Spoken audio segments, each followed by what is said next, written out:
السلام علیکم۔ دولت عورت کے پیچھے آتی ہے۔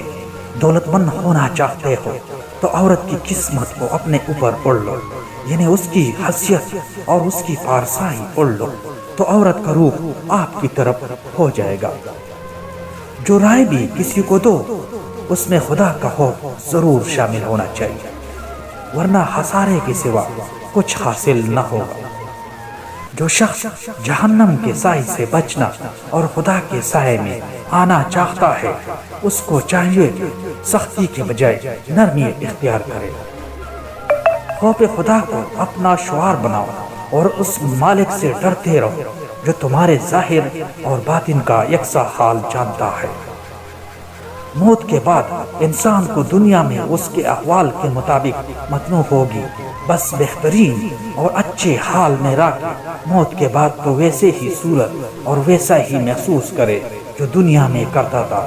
آج محسوس کرو تاکہ موت کے بعد بھی اچھا محسوس ہو۔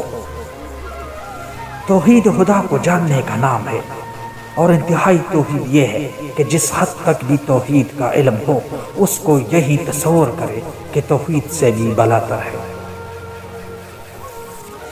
جس کی زندگی روح پر موقوف ہو وہ نکلتے ہی مر جاتا ہے، اور جس کی زندگی کا دار و مدار خدا ہو وہ کبھی نہیں مرتا، بلکہ طبیعی زندگی سے حقیقی زندگی حاصل کر لیتا ہے۔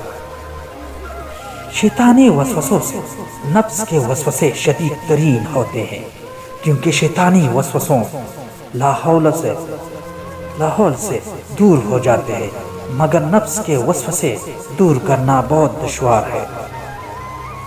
عبادت الہی اس طرح کرنی چاہیے کہ خدا کے سوا کسی کا خیال تک نہ آئے، اور اگر تمہیں دوران عبادت تیر بھی مارا جائے تو تمہیں اثر تک نہ ہو۔